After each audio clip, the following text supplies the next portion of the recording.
Okay, here we go. Chapter number 3 that I'm reading for today.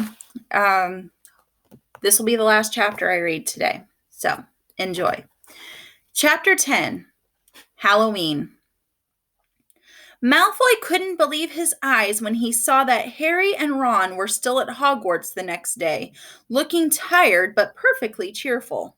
Indeed, by the next morning, Harry and Ron thought that meeting the three-headed dog had been an excellent adventure, and they were quite keen to have another one. In the meantime, Harry filled Ron in about the package that seemed to have been moved from Gringotts to Hogwarts, and they spent a lot of time wondering what could possibly need such heavy protection. "It's either really valuable or really dangerous," said Ron. "Or both," said Harry. But as they all knew for sure about the mysterious object that was let me try that again. But all they knew for sure was about the mysterious object was that it was about 2 inches long. They didn't have much chance of guessing what it was without further clues. Neither Neville nor Hermione showed the slightest interest in what lay underneath the dog and the trapdoor. All Neville cared about was never going near that dog again. Hermione was now refusing to speak to Harry and Ron, but she was such a bossy know-it-all that they saw this as an added bonus. All they really wanted now was a way of getting back at Malfoy. And to their greatest delight, just such a thing arrived in the mail about a week later. As the owls flooded into the great hall as usual, everyone's attention was caught at once by a long, thin package carried by 6 large screech owls. Harry was just as interested as everyone else to see what was in this large parcel, and was amazed when the owl soared down and dropped it right in front of him, knocking his bacon to the floor. They had hardly fluttered out of the way when another owl dropped a letter on top of the parcel. Harry ripped open the letter first, which was lucky because it said, "Do not open the parcel at the table. It contains your new Nimbus 2000, but I don't want everybody knowing you've got a broomstick, or they'll all want one. Oliver Wood will meet you tonight on the Quidditch field at 7 o'clock for your first training session. Professor McGonagall." Harry had difficulty hiding his glee as he handed Ron the note to read. "A Nimbus 2000, Ron moaned enviously. "I've never even touched one." They left the hall quickly, wanting to unwrap the broomstick in private before their first class, but halfway across the entrance hall, they found the way upstairs barred by Crabbe and Goyle. Malfoy seized the package from Harry and felt it. "That's a broomstick," he said, throwing it back to Harry with a mixture of jealousy and spite on his face. "You'll be in for it this time, Potter. First years aren't allowed them." Ron couldn't resist it. "It's not just any old broomstick," he said. "It's a Nimbus 2000. What did you say you've got at home, Malfoy? A Comet 260? Ron grinned at Harry. "Comets look flashy, but they're not in the same league as the Nimbus."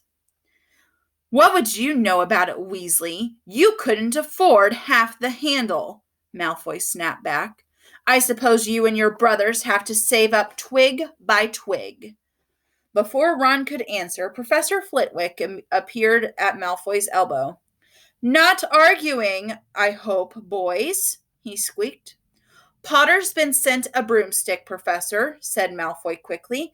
"Yes, yes, that's right," said Professor Flitwick, beaming at Harry. "Professor McGonagall told me all about the special circumstances, Potter. And what model is it?" "A Nimbus 2000, sir," said Harry, fighting not to laugh at the look of horror on Malfoy's face. "And it's really thanks to Malfoy here that I've got it," he added. Harry and Ron headed upstairs, smothering their laughter at Malfoy's obvious rage and confusion. Well, it's true, Harry chortled as they reached the top of this marble staircase. If he hadn't stolen Neville's Remember-All, I wouldn't be on the team. So I suppose you think that's a reward for breaking the rules? Came an angry voice from behind them. Hermione was stomping up the stairs, looking disapprovingly at them, or at the package in Harry's hand. I thought you weren't speaking to us, said Harry. Yes, don't stop now, said Ron. It's doing us so much good. Hermione marched away with her nose up in the air. Harry had a lot of trouble keeping his mind on his lessons that day. It kept wandering up to the dormitory where his new broomstick was lying under his bed, or straying off to the Quidditch field where he'd been learning to play that night.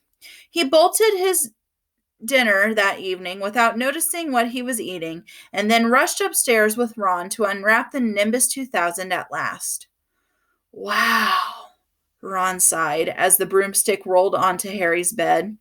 Even Harry, who knew nothing about the different brooms, thought it looked wonderful. Sleek and shiny, with a mahogany handle, it had a long tail of neat, straight twigs, and Nimbus 2000 written in gold near the top. As 7 o'clock drew nearer, Harry left the castle and set off in the dusk toward the Quidditch field. He'd never been inside the stadium before. Hundreds of seats were raised in stands around the field so that the spectators were high enough to see what was going on. At either end of the field were 3 golden poles with hoops on the end. They reminded Harry of the little plastic sticks Muggle children blew bubbles through, except that they were 50 feet high. Too eager to fly again to wait for wood, Harry mounted his broomstick and kicked off the ground. What a feeling! He swooped in and out of the goalpost and then sped up and down the field. The Nimbus 2000 turned wherever he wanted at his lightest touch. Hey, Potter! Come down! Oliver Wood had arrived. He was carrying a large wooden crate under his arm. Harry landed next to him. Very nice, said Wood, his eyes glinting.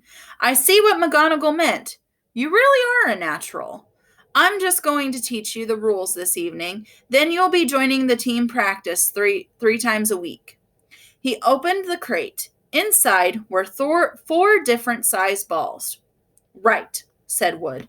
Now Quidditch is easy enough to understand, even if it's not too easy to play. There are 7 players on each side. 3 of them are called chasers. 3 chasers, Harry repeated, as Wood took out a bright red ball about the size of a soccer ball. This ball is called the quaffle, said Wood. The chasers throw the quaffle to each other and try to get it through one of the hoops to score a goal. 10 points every time the quaffle goes through one of the hoops. Follow me? Chasers throw the quaffle through and put it through the hoops to score, Harry recited. So that's sort of like basketball on broomsticks with 6 hoops, isn't it? What's basketball? Said Wood curiously. Never mind, said Harry quickly. Now, there's another player on each side called the keeper. I'm keeper for Gryffindor. I have to fly around our hoops and stop the other team from scoring. 3 chasers, 1 keeper, said Harry, who was determined to remember it all. And they play with the quaffle. Okay, got that. So, what are they for? He pointed at the 3 balls left inside the box. I'll show you now, said Wood. Take this. He handed Harry a small club, a bit like a short baseball bat.